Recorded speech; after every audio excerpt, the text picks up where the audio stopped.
Assalamu alaikum viewers and welcome back to my channel Study Law with Bushra.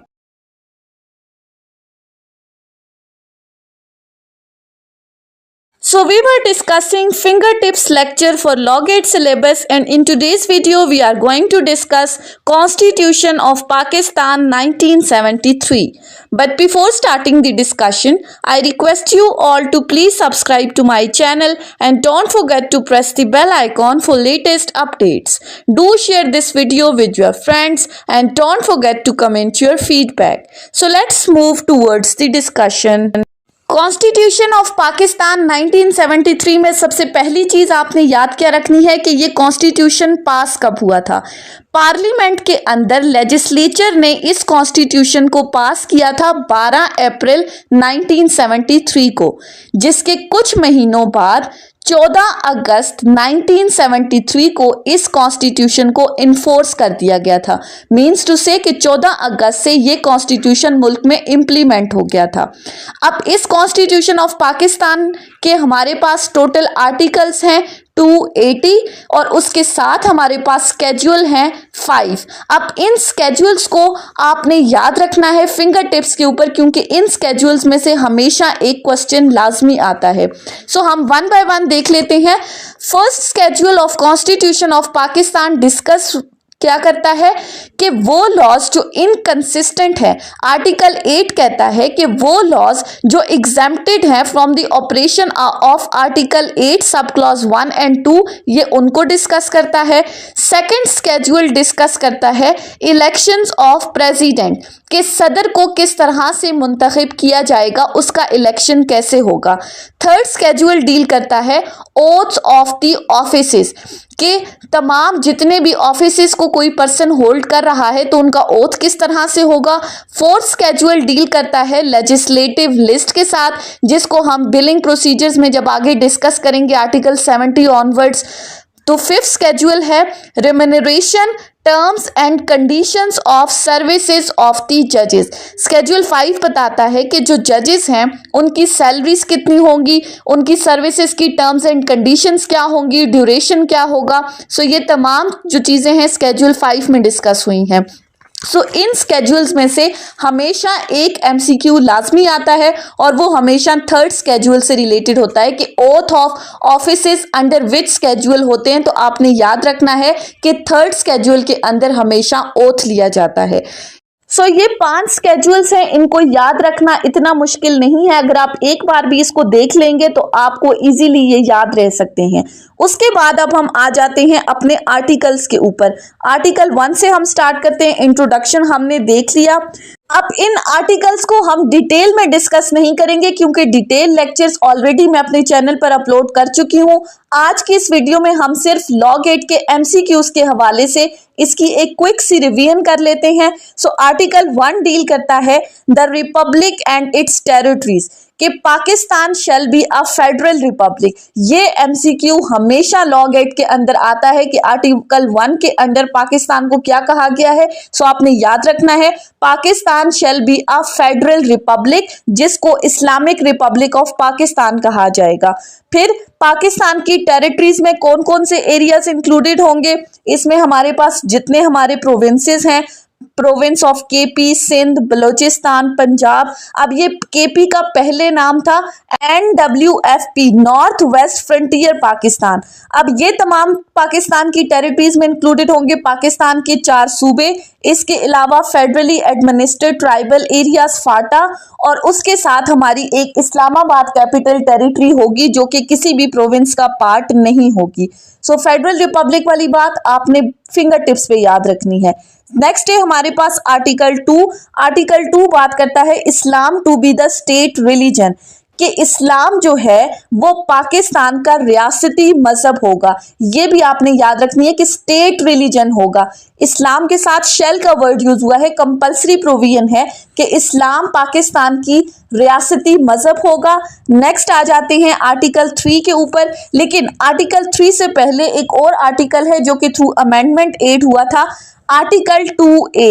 Article 2A क्या कहता है, the objective resolution to form the part of substantive provisions, कि जो principles और provisions objective resolution के अंदर बताए गए हैं उनको कॉन्स्टिट्यूशन का सब्सटेंटिव पार्ट बनाया जाएगा, यानी कि कॉन्स्टिट्यूशन का लाजमी जुज़्व है। अगर कोई शख्स ऑब्जेक्टिव रेजोल्यूशन को वायलेट कर रहा है तो that means he is violating the constitution of Pakistan. और ऑब्जेक्टिव रेजोल्यूशन हमारे कॉन्स्टिट्यूशन ऑफ पाकिस्तान का प्रीएम्बल भी है।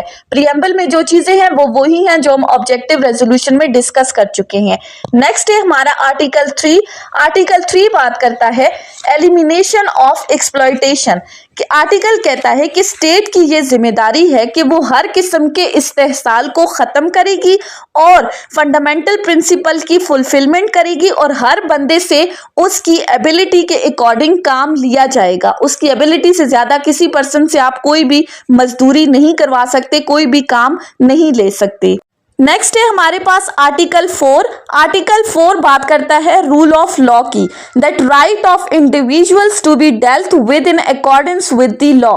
रूल ऑफ लॉ से क्या मुराद है? सबके साथ एक जैसा रवैया होना, कि पाकिस्तान के हर सिटीजन का ये राइट है कि उसे इक्वल प्रोटेक्शन ऑफ लॉ मिले और उसे लॉ के अकॉर्डिंग ट्रीट किया जाए, with due process of law, कानून के मुताबिक उसे ट्रीट किया जाए। ये उसका इनएलिनेबल राइट है, यानी कि ऐसा राइट जो कोई भी पर्सन आपसे छीन नहीं सकता।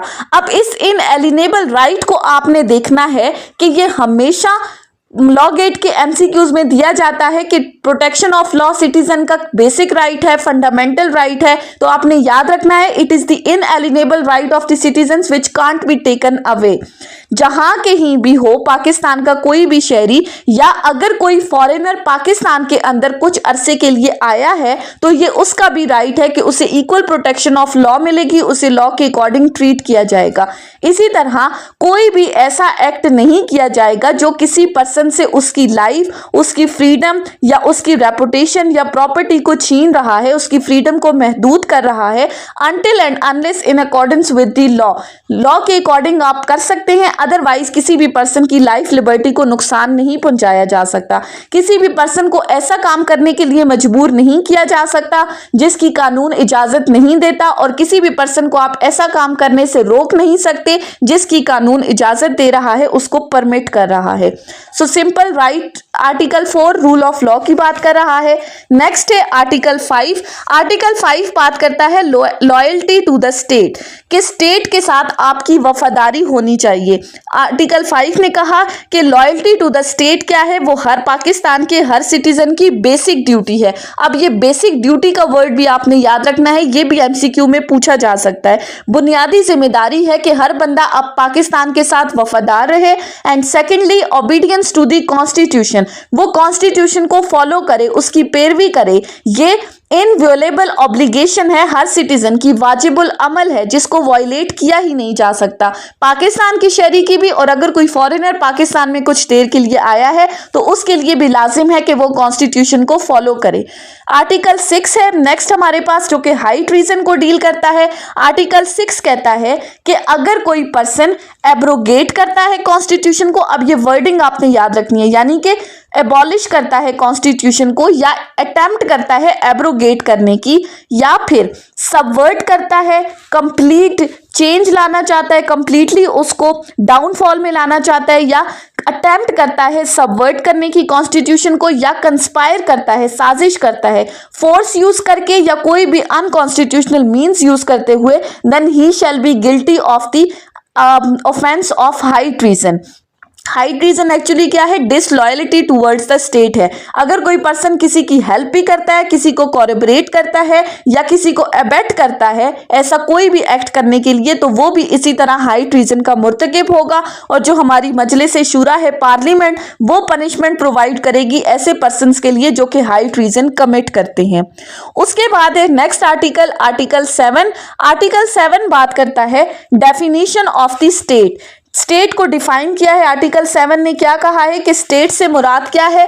फेडरल गवर्नमेंट, प्रोविंशियल गवर्नमेंट, हमारी मजलिस शूरा, इसी तरह फेडरल गवर्नमेंट के साथ पार्लियामेंट आ गई, प्रोविंशियल गवर्नमेंट के साथ प्रोविंशियल असेंबलीज आ गई और बाकी और लोकल अथॉरिटीज जो कि पाकिस्तान के अंदर जिनको एम्पावर किया गया है कि वो टैक्सेस इंपोज कर सकें। उसके बाद आ जाते हैं आर्टिकल 8 के ऊपर। आर्टिकल 8 चैप्टर 1 फंडामेंटल राइट्स के अंदर इंक्लूडेड है। आर्टिकल 8 कहता है लॉज इनकंसिस्टेंट विद और in derogation of fundamental rights to be void, कि कोई भी लॉ, कोई भी कस्टम जिसको एज अ लॉ ट्रीट किया जाता है या कोई भी यूजेज जिसको फोर्स ऑफ लॉ हासिल है, अगर तो वो इस चैप्टर के अंदर जितने भी राइट्स एक्सप्लेन किए गए हैं आर्टिकल 8 से आर्टिकल 28 तक जो हमारे फंडामेंटल राइट्स हैं, अगर इन फंडामेंटल राइट्स के अगेंस्ट कोई भी लॉ बनाया जाता है, उनके इनकंसिस्टेंट है, तो वो उस इनकंसिस्टेंसी की हद तक वॉइड कंसिडर होगा। और स्टेट ऐसे कोई भी, शेल का वर्ड यूज हुआ है कि स्टेट ऐसे कोई भी लॉ नहीं बनाएगी जो किसी पर्सन से उसके राइट छीन रही है, और अगर ऐसा कोई लॉ बनता है तो वो उस हद तक वॉइड कंसिडर होगा। यानी कि अब इससे आगे हमें फंडामेंटल राइट्स को बताया गया है। आर्टिकल 9 ने क्या कहा? First fundamental right security of the person. Article 9 कहता है, अब हम डिटेल में नहीं जाएंगे इन फंडामेंटल राइट्स की, हम ऑलरेडी इनको डिस्कस कर चुके हैं। सिंपल मैं आपको बताऊंगी। आर्टिकल 9 ने कहा no person shall be deprived of his life और लिबर्टी, किसी भी पर्सन से आप उसको उसकी जान या उसकी फ्रीडम से महरूम नहीं कर सकते, but in accordance with the law. Shall का वर्ड यूज हुआ है, लेकिन साथ ही कहा है कि अगर कानून ऐसा कहता है तो, यानी कि अगर कोई पर्सन कोई ऐसा ऑफेंस कमिट करता है जिसकी सजा है डेथ पेनल्टी, तो फिर आप उस पर्सन की जान ले सकते हैं, उसको फांसी दे सकते हैं। या अगर किसी पर्सन ने कोई ऑफेंस कमिट किया तो आप उसको अरेस्ट करके डिटेन भी कर सकते हैं, उसकी लिबर्टी को आप महदूद कर सकते हैं, लिमिट कर सकते हैं। So in accordance with the law आप कर सकते हैं, अदरवाइज किसी भी पर्सन को लाइफ लिबर्टी से डिप्राइव नहीं किया जाएगा। नेक्स्ट है article 10 safeguard as to arrest and detention, कि किसी भी पर्सन जिसको आपने अरेस्ट किया है उसको आप डिटेन नहीं कर सकते उसको बगैर बताए, यानी कि आपने उस पर्सन को रीजंस बतानी है, ग्राउंड्स बताने हैं कि किस वजह से उसको डिटेन किया गया है, अरेस्ट किया गया है, और उसको बाकायदा मौका दिया जाएगा कि वो अपने लिए कोई लीगल एडवाइजर हायर करे, कोई लीगल प्रैक्टिशनर हायर करे। और जो भी पर्सन आप अरेस्ट कर रहे हो उसके लिए कंपल्सरी है कि आप विद इन 24 आवर्स उसको नियरेस्ट मैजिस्ट्रेट के सामने पेश करोगे। 24 आवर्स से ज्यादा आप डिटेन नहीं कर सकते। अगर आप ऐसा करते हो तो आप बाकायदा रीजंस भी बताओगे। सो आर्टिकल 10 में सिंपल ये चीजें थी, बाकी इतना इंपॉर्टेंट नहीं है लॉ गेट के हवाले से। नेक्स्ट आ जाते हैं हम आर्टिकल 11 के ऊपर। आर्टिकल 11 हमें बताता है slavery, forced labour etcetera prohibited. अब आर्टिकल 11 में दो चीजों की बात की गई है, स्लेवरी यानी कि गुलामी और फोर्स लेबर जबरी मुशक्कत। पहली बात है कि स्लेवरी जो है वो फॉरबिडन है, गुलामी के कोई भी पर्सन किसी को गुलामी में नहीं रख सकता, और कोई भी लॉ जो है वो इसकी फैसिलिटेशन पाकिस्तान के अंदर परमिट नहीं करेगा। हर किस्म की जबरी मुशक्कत को जो है वो प्रोहिबिट किया गया है। और कोई भी बच्चा, अब ये याद रखने वाली बात है, जो कि 14 साल से कम उम्र का है उसको आप किसी भी फैक्ट्री, किसी भी माइंस या किसी भी ऐसी खतरनाक जगह पर जहां पर उस बच्चे की जान को खतरा है वहां पर आप उसको एम्प्लॉयमेंट नहीं दे सकते। आर्टिकल 11 इस चीज को प्रोहिबिट कर रहा है। याद रखने वाली क्या चीज है? As of the child. 14 साल से कम उम्र बच्चे पर आप जबरी मुशक्कत उससे नहीं करवा सकते। उसके बाद आ जाते हैं हम आर्टिकल 12 के ऊपर। आर्टिकल 12 हमें बताता है protection against the retrospective punishment. अब आर्टिकल 12 ने रिट्रोस्पेक्टिव पनिशमेंट की प्रोटेक्शन दी है। रिट्रोस्पेक्टिव पनिशमेंट से क्या मुराद है? रिट्रोस्पेक्टिव लॉस क्या होते हैं? फॉर एग्जाम्पल, अगर एक पर्सन था, उसने कोई ऐसा एक्ट परफॉर्म किया है जो कि उस टाइम ऑफेंस नहीं था, लेकिन बाद में लेजिस्लेशन हुई जिसके बाद इस एक्ट को ऑफेंस डिक्लेयर कर दिया। अब ऐसा नहीं है कि आप उसको कोर्ट में घसीट कर उस पर्सन को लेकर जाओगे कि पहले तो तुमने एक्ट किया था उस वक्त ऑफेंस नहीं था, अब ये ऑफेंस बन चुका है तो तुम्हें इस चीज की सजा मिलेगी। सो आर्टिकल 12 हमें इसी चीज से प्रोटेक्शन दे रहा है कि न्यूली मेड लॉस के ऊपर प्रीवियस एक्ट को जो है वो उसको सामने लाकर पनिशमेंट किसी भी पर्सन को नहीं दी जाएगी, वो प्रोटेक्ट करता है आर्टिकल 12। उसके बाद आ जाते हैं हम आर्टिकल 13 के ऊपर। आर्टिकल 13 हमें किस चीज की प्रोटेक्शन दे रहा है? आर्टिकल 13 कहता है protection against double punishment and self incrimination. अब डबल पनिशमेंट और सेल्फ इंक्रिमिनेशन से क्या मुराद है?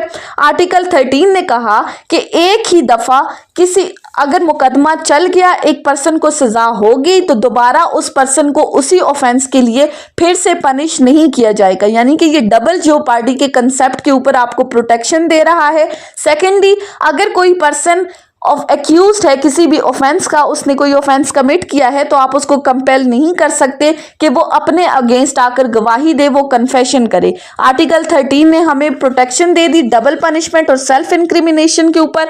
नेक्स्ट आता है हमारा आर्टिकल 14। आर्टिकल 14 बात करता है inviolability of the dignity of man.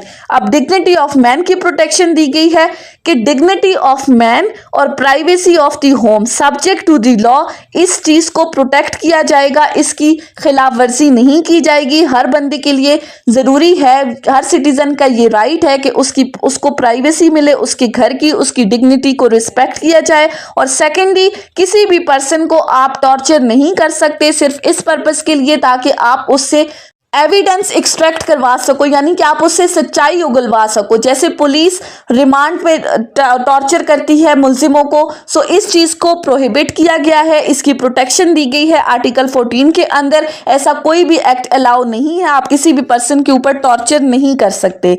Next आ जाते हैं हम आर्टिकल 15 के ऊपर। अब यहां से आगे हमें फ्रीडम दी गई है, किस किस चीज की? आर्टिकल 15 कहता है फ्रीडम ऑफ मूवमेंट, चलने फिरने की, कि पाकिस्तान के हर सिटीजन का राइट है कि वो पाकिस्तान के अंदर किसी भी एरिया में जाकर रह सकता है, वहां पर एंटर हो सकता है, फ्रीली मूव कर सकता है, सेटल हो सकता है, वहां पर रिहाइश इख्तियार कर सकता है, but subject to the law. अगर लॉ ने किसी एरिया में के किसी हिस्से में जाने से मना किया है तो आप वहां नहीं जा सकते, अदरवाइज आपको फ्रीडम है कि आप कहीं भी जाकर सेटल हो सकते हैं। नेक्स्ट है हमारा आर्टिकल 16। आर्टिकल 16 बात करता है फ्रीडम ऑफ असेंबली की। अब आर्टिकल 16 आपको असेंबल होने के लिए फ्रीडम दे रहा है, इकट्ठा होने के लिए, कि पाकिस्तान के हर सिटीजन का ये राइट है कि वो पीसफुली असेंबल हो सकते हैं हथियारों के बगैर, जिस ऐसे पर्पस के लिए जिससे पब्लिक इंटरेस्ट जो है वो इफेक्ट ना हो रहा हो, subject to the reasonable restriction. Restriction से मुराद क्या है? जहां पर नक्शे अमन का खतरा ना हो, लोग इस वजह से ना इकट्ठे हो कि किसी दूसरे को नुकसान पहुंचाने की गर्ज से हो, सो पीसफुली आप असेंबल हो सकते हो।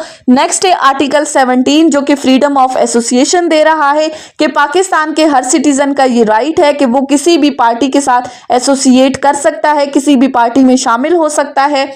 नेक्स्ट है हमारे पास आर्टिकल 18। आर्टिकल 18 हमें फ्रीडम दे रहा है ट्रेड, बिजनेस और प्रोफेशन की। आर्टिकल 18 कहता है कि पाकिस्तान के हर सिटीजन के पास ये राइट है कि वो किसी भी प्रोफेशन को अडॉप्ट कर सकता है, कोई भी बिजनेस कंडक्ट कर सकता है, उसके बिजनेस राइट्स को इस आर्टिकल के अंदर प्रोटेक्ट किया गया है। लेकिन जो याद रखने वाली बात क्या है, वो है लॉफुल प्रोफेशन, यानी कि आप कोई इलीगल प्रोफेशन अडॉप्ट नहीं कर सकते। आर्टिकल 18 आपको राइट दे रहा है कोई भी लॉफुल ऑक्यूपेशन अडॉप्ट करने का। नेक्स्ट है हमारे पास आर्टिकल 19। आर्टिकल 19 फ्रीडम देता है स्पीच की, कि पाकिस्तान के हर सिटीजन का ये राइट है कि वो अपनी राय का इजहार कर सकता है, उसको सहाफत की आज़ादी हासिल है, लेकिन रीजनेबल रिस्ट्रिक्शन इम्पोज की गई है। और वो क्या है कि अगर कोई पर्सन इस्लाम की अजमत के खिलाफ बात करे तो वो आर्टिकल 18 की प्रोटेक्शन नहीं ले सकता, इस्लाम की मुखालफत कर रहा है, ऐसा मैसेज कन्वे कर रहा है जिससे पाकिस्तान के जो फ्रेंडली स्टेट्स हैं उनके साथ फ्रेंडली रिलेशंस को खराब कर रहा है। तो ऐसी चीजों में आपको आज़ादी राय हासिल नहीं है। नेक्स्ट है आर्टिकल 20। आर्टिकल 20 बात करता है freedom to profess the religion and to manage religious institution, के मजहब की आज़ादी दी गई है। हर सिटीजन का ये राइट है कि वो कोई भी रिलीजन अडॉप्ट कर सकता है, उसकी तबलीग कर सकता है, उसके लिए रिलीजियस इंस्टीट्यूशन जो है वो मैनेज कर सकता है। इससे पहले था एक आर्टिकल 19A जो कि राइट टू इंफॉर्मेशन की बात करता है कि पाकिस्तान के हर सिटीजन का ये राइट है कि पब्लिक इंपॉर्टेंस के जितने भी मैटर्स हैं उनसे रिलेटेड उसको इंफॉर्मेशन पहुंचाई जा सके, but subject to the reasonable restriction imposed by the law. उसके बाद आ जाते हैं आर्टिकल 21 के ऊपर। आर्टिकल 21 कहता है safe guard against taxation for the purpose of particular religion, कि किसी भी पर्सन को आप कंपेल नहीं कर सकते कि वो कोई स्पेशल टैक्स पे करे, और वो जो टैक्स वो पे कर रहा है वो उसके अपने रिलीजन के अलावा किसी और रिलीजन को मैनेज करने के लिए खर्च किए जा रहे हैं, तो ऐसे किसी भी पर्सन से आप कंपेल करके उससे टैक्स नहीं ले सकते। नेक्स्ट है हमारे पास आर्टिकल 22। आर्टिकल 22 कहता है safeguard as to educational institution in respect of religion, कि कोई भी बंदा जो कि अपने रिलीजन के अलावा किसी और रिलीजियस इंस्टीट्यूशन की रिलीजियस सेरेमनी में हिस्सा नहीं ले सकता, उनकी वर्कशॉप्स को अटेंड नहीं कर सकता, और ऐसे किसी भी पर्सन को कंपेल नहीं किया जा सकता। नेक्स्ट है हमारा आर्टिकल 23। आर्टिकल 23 बात करता है प्रोविजंस एज टू प्रॉपर्टी, कि पाकिस्तान के हर सिटीजन का ये राइट है कि वो पाकिस्तान के किसी भी हिस्से में प्रॉपर्टी खरीदे, उसको डिस्पोज ऑफ करे, उसको सेल करे, लेकिन subject to the reasonable restriction imposed by the law. उसके बाद आ जाते हैं आर्टिकल 25 के ऊपर। आर्टिकल 25 बात करता है इक्वालिटी ऑफ सिटीजन्स की, वही बात जो हम आर्टिकल 4 में डिस्कस कर चुके हैं कि पाकिस्तान के तमाम सिटीजन्स जो हैं वो लॉ की नजर में बराबर हैं, उनको इक्वल प्रोटेक्शन ऑफ लॉ मिलेगी, यानी कि सबको इक्वल अपॉर्चुनिटीज दी जाएंगी, किसी भी पर्सन को प्रायोरिटी नहीं दी जाएगी, और जेंडर बेस्ड डिस्क्रिमिनेशन नहीं होगी। आर्टिकल 25 इस चीज की प्रोटेक्शन दे रहा है। इसके साथ है आर्टिकल 25A जो राइट टू एजुकेशन की बात करता है। आर्टिकल 25A ने कहा है कि स्टेट की ये जिम्मेदारी है, अब याद रखना है इस आर्टिकल को, स्टेट की क्या जिम्मेदारी है कि वो फ्री और कंपलसरी एजुकेशन प्रोवाइड करे उन तमाम बच्चों को जो 5 साल से 16 साल की उम्र तक के हैं। इन तमाम बच्चों को, अब ये एज लिमिट आपने याद रखनी है कि 5 साल से 16 साल के बच्चों को फ्री एजुकेशन प्रोवाइड करना स्टेट की जिम्मेदारी है इन accordance with the manners prescribed bye the law. उसके बाद आ जाते हैं आर्टिकल 26 के ऊपर। आर्टिकल 26 बात करता है non discrimination in respect of access to the public places. अब in respect of access to the public places, या कोई भी ऐसी जगह जो पब्लिक एंटरटेनमेंट की हैं, जो रिलीजियस पर्पसेस के लिए नहीं है, वहां पर भी डिस्क्रिमिनेशन नहीं होगी किसी भी सिटीजन के साथ, सिर्फ इस बिना पर कि इसका रिलीजन कुछ और है, इसकी कास्ट कुछ और है, इसकी प्लेस ऑफ बर्थ कुछ और है, इस बिना पर आप किसी भी पर्सन को कहीं भी जाने से नहीं रोक सकते। नेक्स्ट है article 27 safe guard against discrimination in services. अब ये मुलाजमतों से रिलेटेड है कि किसी भी सिटीजन को सिर्फ इस बिना पर डिस्क्वालीफाई नहीं किया जाएगा सर्विसेज ऑफ पाकिस्तान में अपॉइंटमेंट के लिए कि उसकी कास्ट जो है वो अलग है, सिर्फ रंग, नस्ल, तासब और जात की बिना पर आप किसी भी पर्सन को सर्विसेज ऑफ पाकिस्तान के अंदर अपॉइंटमेंट के लिए डिस्क्वालीफाई नहीं कर सकते। उसके बाद आ जाते हैं आर्टिकल 28 के ऊपर। आर्टिकल 28 कहता है preservation of language, script and culture, कि अगर किसी पर्सन की अपनी किसी खास citizen area of the citizens की कोई लैंग्वेज है, कोई कल्चर है, तो उसको प्रिजर्व किया जाएगा, उसको प्रोमोट किया जाएगा, और उनके पास ये राइट है कि वो अपनी प्रोमोशन के लिए लैंग्वेज कल्चर को प्रोमोट करने के लिए इंस्टीट्यूशन भी इस्टेब्लिश कर सकते हैं। आर्टिकल 28 इनके इन राइट्स को प्रोटेक्ट कर रहा है। सो ये आर्टिकल 8 से आर्टिकल 28 तक हमारे फंडामेंटल राइट्स हैं। फंडामेंटल राइट्स के लिए इंपॉर्टेंट क्या है कि वहां पर हर आर्टिकल के अंदर शेल का वर्ड यूज हुआ है, कि यानी कि ये जितने भी प्रोविजंस हैं ये सारी कंपल्सरी प्रोविजंस है। सो आर्टिकल्स 8 से 28 हमने डिस्कस कर लिए। उसके बाद आ जाते हैं चैप्टर 2 के ऊपर। चैप्टर 2 डिस्कस करता है प्रिंसिपल्स ऑफ पॉलिसीज को। आर्टिकल 29 से आर्टिकल 40 तक प्रिंसिपल्स ऑफ पॉलिसीज को डिस्कस किया गया है। अब सबसे पहले हम देखते हैं कि प्रिंसिपल्स ऑफ पॉलिसीज क्या हैं। सो आर्टिकल 29 ने हिकमत अमली के इन असूलों को डिफाइन करते हुए कहा है कि वो तमाम प्रिंसिपल्स जो इस चैप्टर के अंदर बताए गए हैं उनको प्रिंसिपल्स ऑफ पॉलिसी कहा जाता है, और ये स्टेट के हर ऑर्गन और हर अथॉरिटी की रिस्पॉन्सिबिलिटी है कि और जो भी पर्सन अपनी कोई भी फंक्शंस परफॉर्म कर रहे हैं वो इन प्रिंसिपल्स ऑफ पॉलिसीज के अकॉर्डिंग अपने फंक्शंस को परफॉर्म करें, और हर साल इन प्रिंसिपल्स ऑफ पॉलिसीज से रिलेटेड प्रेसिडेंट अब फेडरेशन के मामलात से रिलेटेड और गवर्नर जो है वो प्रोविंस के मामलात से रिलेटेड वो नेशनल असेंबली के सामने और प्रोविंशियल असेंबली के सामने एक रिपोर्ट उनको तैयार करके दी जाएगी कि प्रिंसिपल्स ऑफ पॉलिसीज पर किस हद तक इम्प्लीमेंटेशन हो रही है और रूल्स प्रिस्क्राइब किए जाएंगे कि इन प्रिंसिपल्स ऑफ पॉलिसीज की इम्प्लीमेंटेशन किस तरह से मजीद करवाई जा सकती है। नेक्स्ट है article 30 responsibility with respect to principles of policies. वही बात कि रिस्पॉन्सिबिलिटी के आया कोई एक्शन जो है वो इन प्रिंसिपल्स ऑफ पॉलिसीज के अकॉर्डिंग कोई पर्सन अपनी ड्यूटी परफॉर्म कर रहा है या नहीं, तो ये उस इदारे की, उस ऑर्गन की, स्टेट के उस ऑर्गन की, उस अथॉरिटी की जिम्मेदारी है कि वो इस चीज का ख्याल रखे। और फिर किसी भी एक्शन ऑफ लॉ को सिर्फ इस बिना पर चैलेंज नहीं किया जाएगा उसकी वैलिडिटी को कि ये प्रिंसिपल्स ऑफ पॉलिसीज के अगेंस्ट हैं या नहीं। नेक्स्ट है आर्टिकल 31। आर्टिकल 31 बात करता है इस्लामिक वे ऑफ लाइफ की। जब हमने कह दिया कि स्टेट का रिलीजन होगा इस्लाम, तो फिर आर्टिकल 31 कहता है कि ऐसे स्टेप्स लिए जाएंगे जो कि मुसलमानों को इंडिविजुअली और कलेक्टिवली अपनी जिंदगियां इस्लामी तालीमात के मुताबिक गुजारना सिखा सकें और उनको इस बात का मतलब समझा सकें कि कुरान और सुन्ना में जिंदगी गुजारने के क्या तरीके बताए गए हैं। स्टेट इस चीज़ को जो है वो प्रोटेक्ट करेगी। State teachings of Holi Quran को कंपलसरी बनाएगी, इनकरेज करेगी, फैसिलिटेट करेगी इसकी लर्निंग को, यूनिटी को प्रोमोट करेगी। नेक्स्ट है आर्टिकल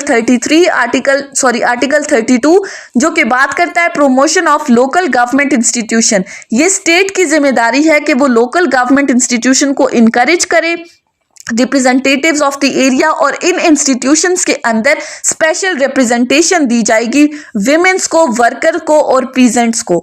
नेक्स्ट है आर्टिकल 33। आर्टिकल 33 बात करता है parochial and other similar prejudice to be discourage, कि ये स्टेट की जिम्मेदारी है कि वो किसी स्पेसिफिक एरिया को प्रायोरिटी देने और किसी भी इलाकाई, नस्ली या जाती तासब या सूबाई तासब को जो है वो डिस्करेज करेगी, इसकी हौसला शिकनी करेगी, इस चीज को प्रोमोट नहीं करेगी। नेक्स्ट है आर्टिकल 34। आर्टिकल 34 ने कहा कि नेशनल लाइफ के स्फीयर्स के अंदर विमेन को फुल पार्टिसिपेशन दी जाएगी। अब ये चीज भी आपने याद रखनी है, फुल पार्टिसिपेशन का वर्ड यहां पर भी आपसे क्वेश्चन पूछा जा सकता है कि विमेन की एक्टिव पार्टिसिपेशन होनी चाहिए या क्या, सो आपने फुल पार्टिसिपेशन का वर्ड याद रखना है आर्टिकल 34 के अंदर। नेक्स्ट है आर्टिकल 35 जो कि फैमिली की प्रोटेक्शन की बात कर रहा है कि स्टेट की ये जिम्मेदारी है कि वो मैरिज, फैमिली और चाइल्ड को प्रोटेक्ट करेगी। आर्टिकल 36 माइनॉरिटीज की प्रोटेक्शन की बात कर रहा है कि स्टेट की ये जिम्मेदारी है कि माइनॉरिटीज के जितने भी राइट्स हैं, इंटरेस्ट हैं, उनको प्रोटेक्ट किया जाएगा और उनको फेडरल और प्रोविंशियल सर्विसेज के अंदर ड्यू रिप्रेजेंटेशन दी जाएगी, मुनसिफाना रिप्रेजेंटेशन दी जाएगी। आर्टिकल 37 है सोशल जस्टिस को प्रमोट कर रहा है, एजुकेशनल और इकोनॉमिक इंटरेस्ट बैकवर्ड क्लासेस के, इनको प्रमोट किया जाएगा, इलिटरेसी को खत्म करते हुए फ्री एजुकेशन दी जाएगी, इन एक्सपीडिशियस जस्टिस को डिस्करेज किया जाएगा। आर्टिकल 38 है promotion of social and economic wellbeing of the people, इसको सिक्योर किया जाएगा irrespective of their gender, caste, creed, colour, और अवेलेबल रिसोर्सेज दिए जाएंगे पाकिस्तान के हर सिटीजन को, उनको काम की सहूलियात दी जाएंगी। इसके अलावा बेसिक नेसेसिटीज ऑफ लाइफ दी जाएंगी such as work etcetera. Next है आर्टिकल 39 जो कि आर्म्ड फोर्सेस के अंदर पार्टिसिपेशन की बात कर रहा है। ये भी आपने याद रखना है कि स्टेट की जिम्मेदारी है कि पाकिस्तान के हर हिस्से से तमाम लोगों को इनकरेज करे कि वो आर्म फोर्सेस ऑफ पाकिस्तान के अंदर पार्टिसिपेट करें। लास्ट है आर्टिकल 40। आर्टिकल 40 कहता है strengthening bond with Muslim world and promoting international peace, कि स्टेट की ये जिम्मेदारी है कि वो रिलेशनशिप्स को स्ट्रेंथन करेगी मुस्लिम कंट्रीज के अंदर जो कि इस्लामिक यूनिटी पर बेस कर रहे हैं।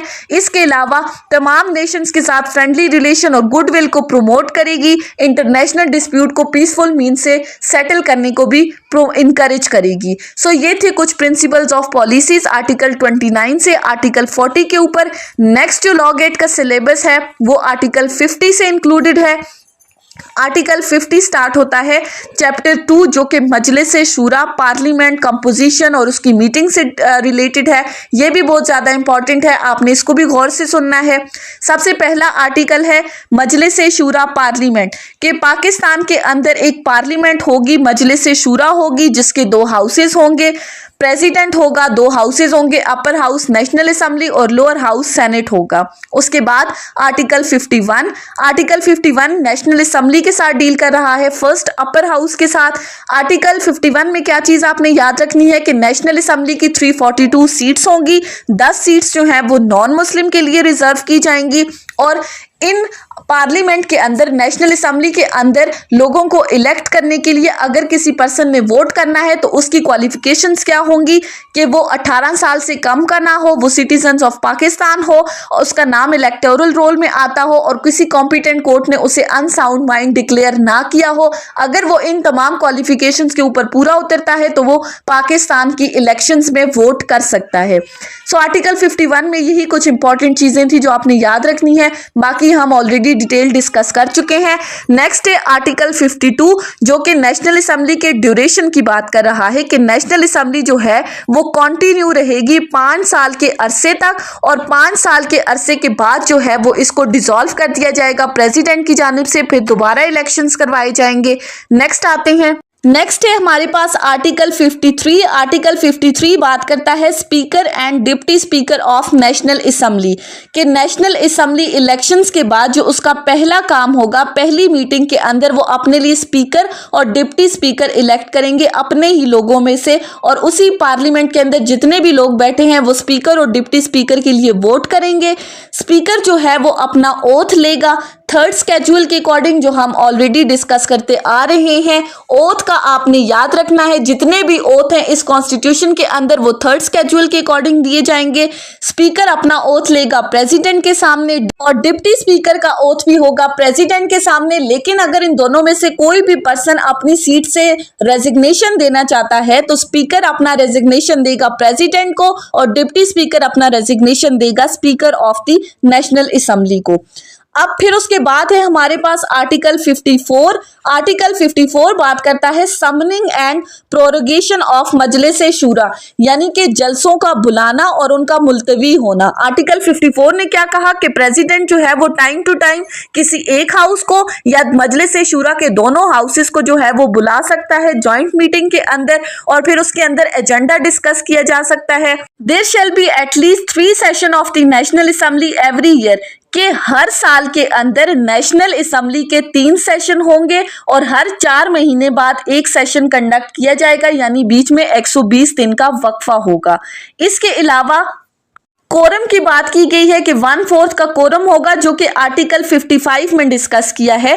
आर्टिकल 55 ने हमें क्या कहा, voting in assembly and quorum, कि नेशनल असेंबली के जितने भी डिसीजंस हैं वो मेजॉरिटी मेंबर्स जब मौजूद होंगे तो तब लिए जाएंगे, बाकायदा वोटिंग होगी। लेकिन जो पर्सन प्रिजाइड कर रहा है यानी कि जो स्पीकर है वो वोट नहीं कर सकता accept in case of the equality of the vote. अगर तो मेजॉरिटी मेंबर्स प्रेजेंट नहीं है, अगर तो इक्वालिटी ऑफ द वोट्स नहीं है तो फिर स्पीकर अपना वोट तब दे सकता है। अदरवाइज कोरम कितना होना चाहिए, 1/4 of the total membership of the National assembly होगी तो तभी नेशनल असेंबली के जो हैं वो इंपॉर्टेंट डिसीजंस लिए जाएंगे। इसके अलावा नेक्स्ट है हमारे पास आर्टिकल 56 जो कि एड्रेस ऑफ द प्रेसिडेंट को डिस्कस कर रहा है। आर्टिकल 56 कहता है कि प्रेसिडेंट जो है वो एक हाउस को या दोनों हाउसेस को असेंबल करके भी एड्रेस कर सकता है और इस पर्पस के लिए वो अटेंडेंस ऑफ द मेंबर्स को इंश्योर कराएगा। इसी तरह प्रेसिडेंट जो है वो हाउसेस को मैसेजेस भेजेगा regarding the passing of the bill, इन तमाम से रिलेटेड। नेक्स्ट है हमारे पास आर्टिकल 57। आर्टिकल 57 बात करता है right to speak in Majlis Shura. Article 57 ने कहा prime minister, federal minister, minister of the state और अटॉर्नी जनरल का ये हक है कि वो मजलिस शूरा के अंदर जितनी भी प्रोसीडिंग्स कंडक्ट हो रही हैं दोनों हाउसेस के अंदर उनमें हिस्सा ले सकता है, उनमें इनकी जो जितने भी इजलास होंगे उनमें अपनी राय का इजहार कर सकता है, लेकिन वो इस आर्टिकल की हद तक वोट नहीं दे सकते। Article 58 dissolution of national assembly की बात कर रहा है। ये भी इंपॉर्टेंट है कि प्रेसिडेंट जो है वो नेशनल असेंबली को डिसॉल्व कर सकता है अगर उसे प्राइम मिनिस्टर ने ये एडवाइस दी है और फिर 48 आवर्स के बाद after the prime minister has advise the president national assembly dissolve हो जाएगी। उसके बाद आ जाते हैं आर्टिकल 59 के ऊपर, जो कि सेनेट को डिस्कस कर रहा है। पहले हमने नेशनल असेंबली का सारा तरीकाकार देखा, अब हम सेनेट का देखते हैं। आर्टिकल 59 में क्या कहा कि सेनेट जो है वो टोटल कितने मेंबर्स पर कंसिस्ट होगी, 104 मेंबर होंगे सेनेट के। इनमें से 14 जो होंगे वो प्रोविंशियल असेंबली से होंगे, 8 जो हैं वो फाटा से होंगे, 2 जनरल सीट्स जिनमें एक विमेन होगी, एक टेक्नोक्रेट जिनमें आलिम भी इंक्लूड होगा। अब ये डिटेल ऑलरेडी आर्टिकल के अंदर मौजूद है, आपने सिर्फ याद क्या रखना है, लॉ गेट की हद तक सेनेट के 104 मेंबर होंगे। Senate shall not be subject to dissolution but the term of its member जो रिटायर होंगे वो 6 साल होगी, यानी कि जो first half of the members हैं वो पहले 3 साल में रिटायर होंगे और जो बाकी हाफ मेंबर्स हैं वो नेक्स्ट 3 इयर्स में रिटायर होंगे। अब कौन कौन किस किस तरह से रिटायर होगा ये आर्टिकल में मौजूद है, इसकी डिटेल में हम नहीं जाएंगे। उसके बाद आ जाते हैं आर्टिकल 60 के ऊपर, जो कि चेयरमैन और डिप्टी चेयरमैन की बात कर रहा है। जैसे हमने नेशनल असेंबली में डिस्कस किया कि एक स्पीकर होगा, एक डिप्टी स्पीकर होगा, उसका इलेक्शन किस तरह से होगा। सो सेनेट में एक चेयरमैन होगा और एक डिप्टी चेयरमैन होगा। सेनेट जो है इलेक्शंस के बाद अपनी फर्स्ट मीटिंग के अंदर अपने ही मेंबर्स में से अपने लिए चेयरमैन और डिप्टी चेयरमैन इलेक्ट करेगी, और दोनों जो हैं चेयरमैन और डिप्टी चेयरमैन जो होंगे वो 3 साल के अरसे के लिए इलेक्ट होंगे। जिस दिन से वो अपने ऑफिस में एंटर हुए हैं उस दिन से 3 साल के अंदर तक वो अपना ऑफिस होल्ड कर सकते हैं। अब नेक्स्ट है हमारे पास provisions as to the members of Majlis Shura, जिसमें आर्टिकल 62 और 63 को अगर हम क्लब करके देखें तो आर्टिकल 62 बात करता है qualifications for membership of Majlis शूरा और 63 बात करता है disqualification for membership of Majlis शूरा। अब क्वालिफिकेशन क्या क्या होनी चाहिए, सिंपल सी है, पाकिस्तान का सिटीजन होना चाहिए, नेशनल असेंबली के केस में उसकी एज 25 साल होनी चाहिए, इलेक्टोरल रोल के अंदर वो वोटर इन रोल हो वो और सेनेट के केस में इसी तरह उसकी एज जो है वो 30 इयर्स होनी चाहिए, वो गुड कैरेक्टर का होना चाहिए, इस्लामिक इंजंक्शंस को वायलेट ना करता हो, इस्लामिक टीचिंग से मुतालिक उसका एडिक्वेट नॉलेज हो, राइटियस हो और किसी भी कोर्ट ऑफ लॉ ने उसे कन्विक्ट ना किया हो। अगर वो इन तमाम क्वालिफिकेशंस के ऊपर पूरा उतरता है तो वो पार्लियामेंट का मेंबर बन सकता है। इसी तरह डिसक्वालिफिकेशन किस तरह से हो सकती है कि अगर कोई पर्सन जो है वो अनसाउंड माइंड हो जाता है, कॉम्पिटेंट कोर्ट उसको डिक्लेयर कर देती है, वो पाकिस्तान का सिटीजन नहीं रहता, वो इंसॉल्वेंट हो जाता है। सो ये तमाम डिसक्वालिफिकेशंस भी आर्टिकल में मौजूद हैं, इसकी डिटेल में भी हम नहीं जाएंगे। उसके बाद आ जाते हैं आर्टिकल 64 के ऊपर। आर्टिकल 64 बात करता है वेकेशन ऑफ सीट्स की, कि मेंबर ऑफ मजलिस शूरा जो है अगर वो रिजाइन करना चाहता है तो वो नेशनल असेंबली के केस में स्पीकर को अपना रेजिग्नेशन देगा और सेनेट के केस में वो अपना रेजिग्नेशन देगा चेयरमैन को, तो उसके बाद उसकी सीट जो है वो वैकेंट हो जाएगी। फिर इसी तरह अगर कोई पर्सन कॉन्टिन्यूसली जो है वो अपनी सीट से पार्लियामेंट के अंदर अपनी सीट से वो कॉन्टिन्यूसली कंसेक्टिवली वो 40 डेज के लिए एब्सेंट रहता है तो उसकी सीट को डिक्लेयर कर दिया जाता है vacant by the speaker in case of national assembly and by the chairman in case of the senate. So ये 40 डेज का जो टाइम पीरियड है ये आपने याद रखना है। एब्सेंट रहा है 40 दिन कंसेक्टिवली तो उसकी सीट वैकेंट डिक्लेयर हो जाएगी। नेक्स्ट है आर्टिकल 65 जो कि ओथ ऑफ द मेंबर्स की बात कर रहा है कि ऐसा बंदा जो कि हाउस के लिए इलेक्ट हो चुका है वो उस वक्त तक हाउस में नहीं बैठेगा जब तक वो थर्ड स्केड्यूल में मौजूद तरीकाकार के मुताबिक अपना ओथ नहीं दे लेता। सो बार बार ये चीज रिपीट हो रही है, थर्ड स्केड्यूल ओथ से डील कर रहा है, ये आपने याद रखना है। नेक्स्ट है 66, आर्टिकल 66 मेंबर की प्रिविलेजेस के बारे में बात कर रहा है कि उनको फ्रीडम ऑफ स्पीच हासिल होगी सब्जेक्ट टू द कॉन्स्टिट्यूशन। कोई भी मेंबर जो है वो लायबल नहीं होगा कोर्ट की किसी भी प्रोसीडिंग्स में शामिल होने के लिए। सो ये डिफरेंट प्रिविलेजेस उनको दी गई हैं। इसके बाद जो प्रोसीजर है वो तमाम रिलेटेड है बिलिंग से रिलेटेड कि बिल पास कैसे होगा नेशनल असेंबली से, फिर सेनेट से, फिर प्रेसिडेंट से, वो सारा लेजिस्लेटिव प्रोसीजर आर्टिकल 70 से आगे है। आर्टिकल 70 बात करता है लेजिस्लेटिव प्रोसीजर के साथ कि लेजिस्लेशन किस तरह से होती है, कानून किस तरह से बनता है, एक्ट किस तरह से बनता है, बिल किस तरह से पास होता है, ये सारी चीज़ें हम डिस्कस करेंगे अपने इस चैप्टर के अंदर आर्टिकल 70 से आर्टिकल 89 तक। अब जनरली अगर हम लॉ गेट के एमसीक्यूज के हवाले से इस चैप्टर को देखें तो हमें इजीली चीजें याद रह सकती हैं इंस्टेड के हम एक एक आर्टिकल को डिटेल में डिस्कस करें। सबसे पहली बात कि बिल ओरिजिनेट किस तरह से होता है, इनिशियल पॉइंट क्या है, ओरिजिनेशन ऑफ बिल क्या है। आपको जैसे पता है कि हमारे पास पार्लियामेंट के दो हाउसेस हैं, number 1 is national assembly and number 2 is senate. एक अपर हाउस है और एक लोअर हाउस है।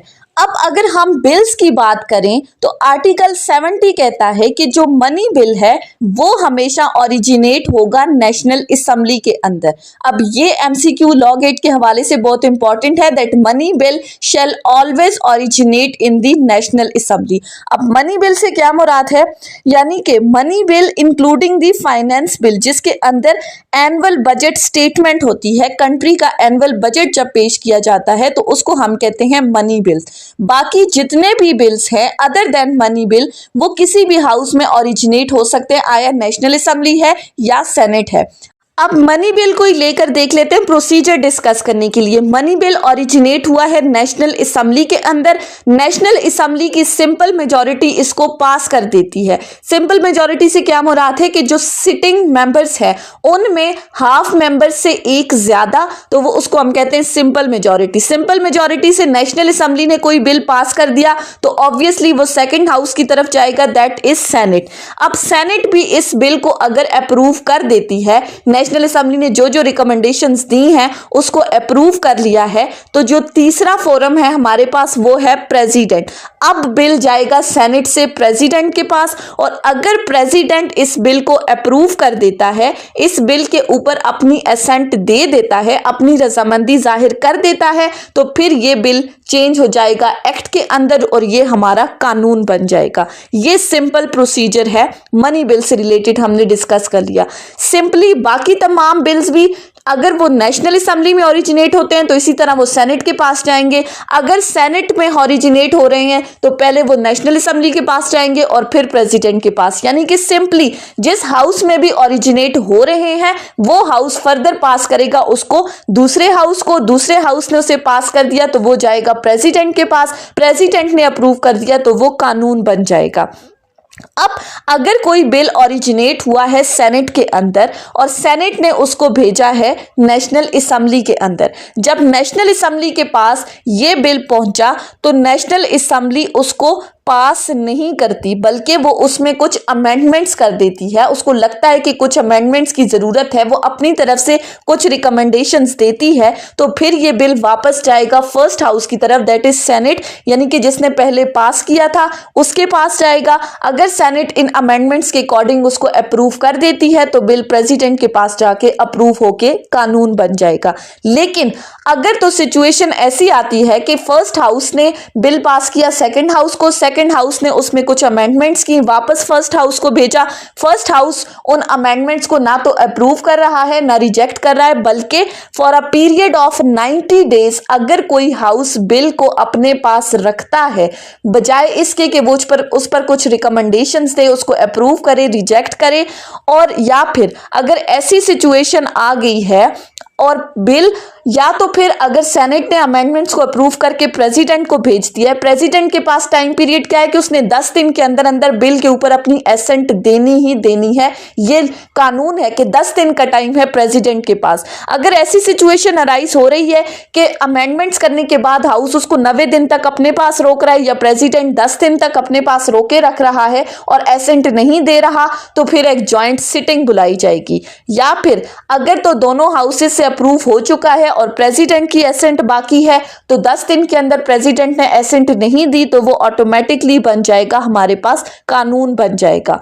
अब नेशनल असेंबली अगर इन सेशन नहीं है और मुल्क के अंदर कोई अर्जेंसी की सिचुएशन है, ऐसे हालात पैदा हो गए हैं, तो उस सूरत में बिल पास होगा, कानून बनेगा, लेकिन किसके थ्रू बनेगा? प्रेसिडेंट के थ्रू। प्रेसिडेंट अंडर आर्टिकल 89 जो है वो ऑर्डिनेंस पास कर सकता है for a period of 120 days. 4 months का पीरियड है, 4 मंथ्स के लिए वो ऑर्डिनेंस पास कर सकता है। अगर इस ऑर्डिनेंस को मजीद एक्सटेंशन की ज़रूरत है as per the circumstances, as per the situation, तो फर्दर एक्सटेंशन मिल सकती है 120 डेज की।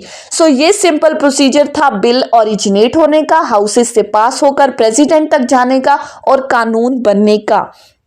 अब इसके साथ ही हमारे पास एक नेक्स्ट टॉपिक है जो कि है फाइनेंशियल प्रोसीजर के अंदर आर्टिकल 78 कहता है फेडरल कंसोलिडेटेड फंड। अब फेडरल कंसोलिडेटेड फंड क्या है, आर्टिकल 78 से आर्टिकल 88 तक इसको डिस्कस किया गया है। तो आर्टिकल 78 के अकॉर्डिंग जितने भी रेवेन्यूज फेडरल गवर्नमेंट रिसीव कर रहा है या जितने भी लोन्स इस गवर्नमेंट की तरफ से रेज किए गए हैं या जितनी भी मनी रिसीव हुई है इस गवर्नमेंट की तरफ से इन रीपेमेंट ऑफ द लोन, वो तमाम बनते हैं हिस्सा कंसोलिडेटेड फंड का, जिसको हम कहते हैं फेडरल कंसोलिडेटेड फंड। यानी कि तमाम money received by the federal government by और on the behalf of the federal government, ये तमाम हिस्सा बनते हैं फेडरल कंसोलिडेटेड फंड का। फेडरल कंसोलिडेटेड फंड के अंदर क्या क्या होता है, आर्टिकल 81 कहता है कि जो रेम्यूनरेशन प्रेसिडेंट को दी जाती है या जितने भी एक्सपेंडिचर उसके ऑफिस से रिलेटेड हैं या फिर जजेस ऑफ सुप्रीम कोर्ट की जो रेम्यूनरेशन है इंक्लूडिंग दी जजेस of Islamabad high court, chief election commissioner, chairman and deputy chairman of senate, speaker and deputy speaker of national assembly, auditor general, ये तमाम चीज़ें किस में इंक्लूडेड हैं, फेडरल कंसोलिडेटेड फंड का हिस्सा हैं। इसके साथ एक और चीज़ है आर्टिकल 80 के अंदर जो कि एनुअल बजट स्टेटमेंट को डिस्कस कर रहा है कि फेडरल गवर्नमेंट हर फाइनेंशियल ईयर से रिलेटेड वो नेशनल असेंबली के सामने एक स्टेटमेंट रखती है जिसमें जो उस साल की फेडरल गवर्नमेंट के जितने भी एक्सपेंडिचर्स हैं या जितने भी एस्टिमेटेड रिसीट्स हैं वो एनुअल बजट स्टेटमेंट के अंदर इंक्लूडेड होती हैं। एनुअल बजट स्टेटमेंट सेपरेटली हमें बताती है कि कॉन्स्टिट्यूशन के अकॉर्डिंग एक्सपेंडिचर्स कितने हैं और उस साल जो हैं वो फेडरल गवर्नमेंट के एक्सपेंडिचर्स कितने बने हैं, आया वो कॉन्स्टिट्यूशन के अकॉर्डिंग हैं या नहीं, ये तमाम चीजें हिस्सा बनती हैं एनुअल बजट स्टेटमेंट का। सो आर्टिकल 70 से आर्टिकल 89 तक सिंपल सी चीज थी, बिल कैसे पास होता है, कितना ड्यूरेशन है, प्रेसिडेंट के पास कितना टाइम पीरियड है, नेशनल असेंबली कितना होल्ड कर सकती है, सेनेट कितने दिनों तक होल्ड कर सकती है, और इसी तरह आर्टिकल 89 के अंदर प्रेसिडेंट जो है वो ऑर्डिनेंस के सूरतों में प्रोमलगेट कर सकता है। उसके बाद आ जाते हैं हम अपने पार्ट 2 के ऊपर जो कि है establishment and jurisdictions of the court. अब आर्टिकल 175 से आर्टिकल 212 तक नेक्स्ट सिलेबस है लॉ गेट के हवाले से। सो हम स्टार्ट करते हैं आर्टिकल 175 से। आर्टिकल 175 बात करता है that there shall be a Supreme Court of Pakistan, a High Court for each province, a High Court for the Islamabad Capital Territory and such other court as may be established by law। मुल्क के अंदर एक supreme court होगी, चारों सूबों के अंदर एक एक हाई कोर्ट होगी, इस्लामाबाद कैपिटल टेरिटरी के अंदर एक हाई कोर्ट होगी और बाकी जितनी भी डिस्ट्रिक्ट लेवल पर कोर्ट्स होंगी वो तमाम हिस्सा बनेगी जुरिस्डिक्शन ऑफ द कोर्ट्स में इंक्लूडेड हैं। अब आर्टिकल 175 ए बताता है कि इन कोर्ट्स के अंदर जो अपॉइंटमेंट ऑफ जजेस हैं वो किस तरह से होंगी। सो आर्टिकल 175 ए ने कहा कि हमारे पास एक supreme judicial commission of Pakistan होगा जिसको कमीशन का नाम दिया गया है, जिसके अंदर अपॉइंटमेंट ऑफ जजेस of supreme court, high court और फेडरल शरीयत कोर्ट होते हैं। अब सबसे पहले हम देख लेते हैं कि सुप्रीम कोर्ट की जजेस की अपॉइंटमेंट किस तरह से होगी, कमीशन के अंदर कितने लोग इंक्लूड होंगे। सबसे पहली बात, चीफ जस्टिस ऑफ पाकिस्तान होगा जो कि इस कमीशन का चेयरमैन होगा। इसके अलावा सुप्रीम कोर्ट के 4 मोस्ट सीनियर जजेस होंगे जो कि इसके मेंबर्स होंगे। इसके अलावा फॉर्मर चीफ जस्टिस होगा या फॉर्मर जज होगा सुप्रीम कोर्ट का जिसको chief justice of Pakistan nominate करेगा। Federal minister of law and justice होगा।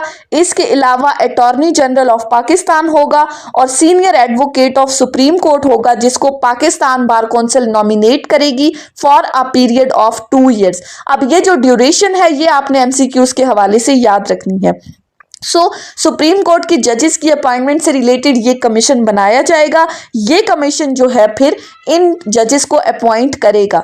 अब हाई कोर्ट से रिलेटेड हम देख लें तो हाई कोर्ट की जजेस की अपॉइंटमेंट के लिए हाई कोर्ट का चीफ जस्टिस होगा, हाई कोर्ट के 4 मोस्ट सीनियर जजेस होंगे, प्रोविंशियल मिनिस्टर होगा लॉ का, और एक एडवोकेट जो जिसकी प्रैक्टिस कम से कम 15 साल होनी चाहिए हाई कोर्ट की, जिसको उस कंसर्न बार काउंसिल जो है वो 2 ईयर्स के लिए नॉमिनेट करती है। सो ये तमाम मेंबर्स मिलके हाई कोर्ट के जजेस की अपॉइंटमेंट करेंगे। इस्लामाबाद कैपिटल टेरिटरी के लिए इस्लामाबाद हाई कोर्ट का चीफ जस्टिस होगा और उसी हाई कोर्ट के मोस्ट सीनियर जजेस होंगे। अब ये तो हमने देख लिया कि कमीशन में कौन कौन इंक्लूडेड होगा। अब अगर कोई बंदा सुप्रीम कोर्ट का जज बनना चाहता है तो उसके लिए क्या क्या क्वालिफिकेशंस हैं, क्या क्या रिक्वायरमेंट्स हैं सुप्रीम कोर्ट का जज बनने के लिए। तो आर्टिकल 177 कहता है that a person shall not be appointed as a जज of supreme court until and unless, सबसे पहली बात कि उसकी कम से कम प्रैक्टिस होनी चाहिए कि 5 साल तक वो कम से कम हाई कोर्ट का जज रह चुका हो, पहली क्वालिफिकेशन सुप्रीम कोर्ट का जज बनने के लिए। सेकेंडली 15 ईयर्स की उसकी हाई कोर्ट की प्रैक्टिस होगी, तब वो इस क्राइटेरिया पर पूरा उतर सकता है कि उसको सुप्रीम कोर्ट का जज बनाया जा सकता है। और ऑब्वियसली जो सबसे फर्स्ट कंडीशन है कि उसको सिटीजन ऑफ पाकिस्तान होना चाहिए। और ये जो सुप्रीम कोर्ट के जजेस जब बन जाएंगे तो इनकी जो रिटायरमेंट की एज है वो क्या है, 65 ईयर्स। सो इन क्वालिफिकेशंस के अकॉर्डिंग अगर किसी पर्सन को जज बना दिया जाता है सुप्रीम कोर्ट का, तो उसने जो ओथ लेना है बिफोर एंटरिंग हिज ऑफिस वो एज पर 3rd स्केड्यूल लेना है। मैं बार बार इस चीज को रिपीट कर रही हूं, आपने इस चीज को याद रखना है। ये ओथ वाला क्वेश्चन हमेशा पूछा जाता है। 3rd स्केड्यूल के अंदर जितने भी इस कॉन्स्टिट्यूशन के अंदर ओथ हैं वो उस स्केड्यूल के अकॉर्डिंग लिए जाएंगे। रिटायरिंग एज क्या है जज ऑफ सुप्रीम कोर्ट की के अंडर आर्टिकल 179 65 ईयर्स है। अब एक्टिंग चीफ जस्टिस की बात कर रहा है आर्टिकल 180 कि अगर किसी भी टाइम चीफ जस्टिस का ऑफिस वैकेंट है या फिर वो अनएबल है अपने फंक्शंस परफॉर्म करने से या वो किसी भी वजह से एब्सेंट है, तो ऐसी सूरत में एक्टिंग चीफ जस्टिस को कौन अपॉइंट करेगा, प्रेसिडेंट अपॉइंट करेगा। और किस पर्सन को अपॉइंट करेगा, जो सुप्रीम कोर्ट के सीनियर मोस्ट जजेस होंगे उनको प्रेसिडेंट एक्टिंग चीफ जस्टिस के तौर पर अपॉइंट करेगा। अब ये चीज भी याद रखने वाली है, एक्टिंग चीफ जस्टिस कौन होगा, सीनियर जज ऑफ द सुप्रीम कोर्ट। इसी तरह एक्टिंग जजेस की अगर हम बात कर लें, अगर किसी भी टाइम सुप्रीम कोर्ट के जजेस की सीट वैकेंट है या वो एब्सेंट है, अपने फंक्शंस परफॉर्म नहीं कर सकते किसी भी वजह से, तो प्रेसिडेंट जो है वो ऐसा पर्सन जो कि क्वालिफिकेशन रखता हो, जो कि हाई कोर्ट का जज हो और वो सुप्रीम कोर्ट का जज बनने की क्वालिफिकेशन रखता हो, तो उसको टेम्पररी सुप्रीम कोर्ट का एक्टिंग जजेस बना दिया जाएगा। Permanent seat of supreme court होगी इस्लामाबाद के अंदर, लेकिन time to time with the approval of president chief justice of Pakistan जो है वो कहीं भी पाकिस्तान के हिस्से में बैठ सकता है। Article 184 original jurisdiction of supreme court बता रही है कि सुप्रीम कोर्ट के पास ओरिजिनल जुरिस्डिक्शन है अगर 2 से ज्यादा गवर्नमेंट्स के दरमियान डिस्प्यूट अराइज हो रहा है तो वो अपनी जुरिस्डिक्शन को एक्सरसाइज कर सकती है। 184(3) के अंदर सुप्रीम कोर्ट के पास सुमोटो एक्शन की पावर है कि अगर कोई पब्लिक इंपॉर्टेंस का क्वेश्चन अराइज हो जाता है with reference to fundamental rights, तो सुप्रीम कोर्ट के पास पावर है कि वो सुमोटो एक्शन ले सकती है। आर्टिकल 185 के अंदर सुप्रीम कोर्ट के पास एपेलेट जुरिस्डिक्शन है कि appeal judgment and decree final order of the high court के ऊपर सुप्रीम कोर्ट के पास आप अपील फाइल कर सकते हो। आर्टिकल 186 एडवाइजरी जुरिस्डिक्शन की बात करें कि अगर किसी भी टाइम प्रेसिडेंट को लगता है कि किसी भी क्वेश्चन ऑफ लॉ के ऊपर जो कि पब्लिक इंपॉर्टेंस का है सुप्रीम कोर्ट को ओपिनियन लेना जरूरी है, तो वो इस क्वेश्चन को रेफर कर सकता है सुप्रीम कोर्ट को। सुप्रीम कोर्ट जो है वो फिर वो अपना ओपिनियन इस के ऊपर प्रेसिडेंट को भेजेगी। 186A के अंदर पावर है सुप्रीम कोर्ट के पास कि वो किसी भी केस को ट्रांसफर कर सकती हैं, किसी भी अपील को एक हाई कोर्ट से दूसरी हाई कोर्ट के अंदर। इसी तरह आर्टिकल 188 रिव्यू की पावर को डिस्कस कर रहा है कि सुप्रीम कोर्ट के पास पावर है कि वो किसी भी जजमेंट को रिव्यू कर सकती है जो कि उसने पास की है। नेक्स्ट है आर्टिकल 189। आर्टिकल 189 बात करता है कि सुप्रीम सुप्रीम कोर्ट के जितने भी डिसीजंस हैं क्वेश्चन ऑफ लॉ के ऊपर वो पाकिस्तान की निचली तमाम कोर्ट्स के ऊपर बाइंडिंग है, including the high court and all the district courts. फिर इसी तरह आर्टिकल 191 कहता है कि supreme court constitution and law के अकॉर्डिंग अपने रूल्स एंड रेगुलेशंस खुद बना सकती है। अब सुप्रीम कोर्ट के हवाले से हमने सारी चीजों को डिस्कस कर लिया। नेक्स्ट आता है हमारे पास कॉन्स्टिट्यूशन ऑफ हाई कोर्ट कि हाई कोर्ट के अंदर क्या होगा, एक चीफ जस्टिस होगा और बाकी तमाम जजेस होंगे जो कि प्रेसिडेंट जो है वो उनको की टाइम टू टाइम जितनी भी वो डिटरमिन करेगा उसके अकॉर्डिंग अपॉइंटमेंट होगी। अब वही बात जो चीज हमने सुप्रीम कोर्ट के जजेस के हवाले से डिस्कस की कि अपॉइंटमेंट ऑफ हाई कोर्ट किस तरह से होगी, जजेस की क्वालिफिकेशंस क्या होंगी, रिक्वायरमेंट्स क्या क्या होंगी। सबसे पहली बात, a person shall not be appointed to the जज of the high court until and unless उसको सिटीजन ऑफ पाकिस्तान होना चाहिए। पहली बात, he must be an age of 45 years. इसके अलावा 10 साल तक वो हाई कोर्ट का एडवोकेट रह चुका हो, उसकी हाई कोर्ट की प्रैक्टिस हो। इसके अलावा 10 साल तक जो है वो उसने किसी सिविल सर्विसेज के अंदर काम किया हो या 3 इयर्स तक उसने वो डिस्ट्रिक्ट जज रह चुका हो या फिर for a period of 10 years उसने कोई भी जुडिशियल ऑफिस होल्ड किया हो। अगर वो इन तमाम क्वालिफिकेशंस के ऊपर पूरा उतरता है, इन रिक्वायरमेंट्स को फुलफिल करता है, तो जुडिशियल कमीशन के अकॉर्डिंग उसको हाई कोर्ट का जज जो है वो अपॉइंट कर दिया जाएगा। जैसे ही इन पर्सन को हाई कोर्ट का जज अपॉइंट किया जाएगा, अंडर आर्टिकल 194 ये अपना ओथ लेंगे एज पर दी थर्ड स्केड्यूल। बार बार ये चीज रिपीट हो रही है। रिटायरिंग एज क्या है, जजेस ऑफ हाई कोर्ट जो है वो for a period of 62 years की एज तक वो अपना ऑफिस होल्ड कर सकते हैं। रिटायरमेंट एज है 62 इयर्स, सुप्रीम कोर्ट के केस में है 65 इयर्स।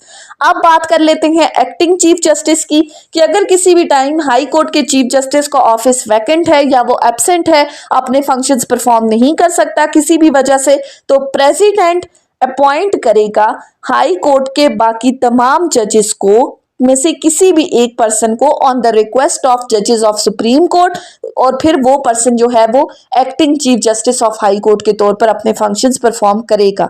इसी तरह एडिशनल जजेस की बात कर लेते हैं कि अगर किसी भी टाइम किसी भी हाई कोर्ट के जज का ऑफिस वैकेंट है या वो अपने फंक्शंस परफॉर्म नहीं कर सकता, तो फिर ऐसी सूरत में प्रेसिडेंट जो है वो ऐसे पर्सन को अपॉइंट कर सकता है जो कि हाई कोर्ट का जज बनने की क्वालिफिकेशंस रखता हो। उसको फॉर अ पीरियड जो कि प्रेसिडेंट को मुनासिब लगता है उस पीरियड के लिए वो उसको एडिशनल जज के तौर पर अपॉइंट कर सकता है।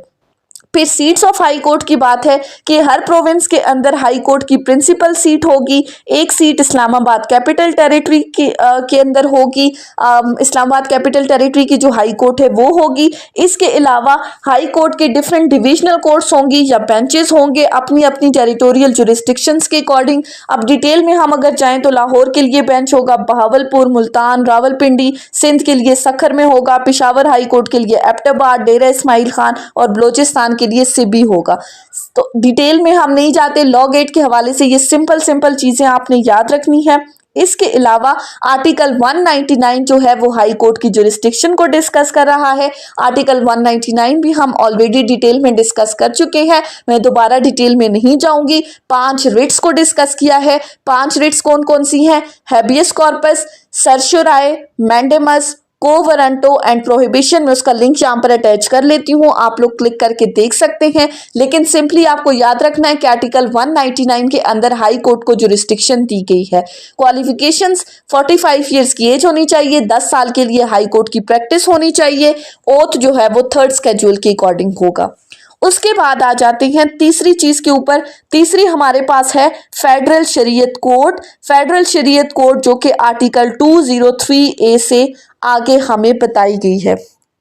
इसी तरह आर्टिकल 212 के अंदर कुछ अदर ट्राइब्यूनल्स या एडमिनिस्ट्रेटिव कोर्ट्स को डिस्कस किया गया है, वो भी हम अभी पढ़ेंगे। सबसे पहले आ जाते हैं फेडरल शरीयत कोड के ऊपर। Federal Shariat court for the purpose of cases related to हुदूद एक फेडरल शरीयत कोर्ट बनाई जाएगी। फेडरल शरीयत कोर्ट के अंदर टोटल हमारे पास 8 मुस्लिम जजेस होंगे, जिसमें एक चीफ जस्टिस होगा जिसको प्रेसिडेंट अपॉइंट करेगा इन अकॉर्डेंस विद आर्टिकल 175A। अब चीफ जस्टिस कौन हो सकता है? ऐसा बंदा जो कि सुप्रीम कोर्ट का जज बनने की क्वालिफिकेशन रखता हो या फिर वो हाई कोर्ट का परमानेंट जज हो, तो उसको फेडरल शरीयत कोर्ट का चीफ जस्टिस बनाया जा सकता है। इसके अलावा बाकी जजेस कौन से होंगे? 4 जजेस उनमें से ऐसे बंदे होंगे जो कि हाई कोर्ट की जज बनने की क्वालिफिकेशन रखते हो। इसके अलावा 3 उलमा होंगे जिनका 15 साल का एक्सपीरियंस हो इस्लामिक लॉ के अंदर, रिसर्च के अंदर या इस्लामिक लॉ से रिलेटेड जितनी भी इस्लामिक टीचिंग्स हैं। सो 4 जजेस आ गए हाई कोर्ट के, एक सुप्रीम कोर्ट का जज आ गया या हाई कोर्ट का परमानेंट जज जो कि चीफ जस्टिस होगा, और 3 उलमा होंगे जिनका 15 साल का एक्सपीरियंस हो इस्लामिक लॉ के अंदर।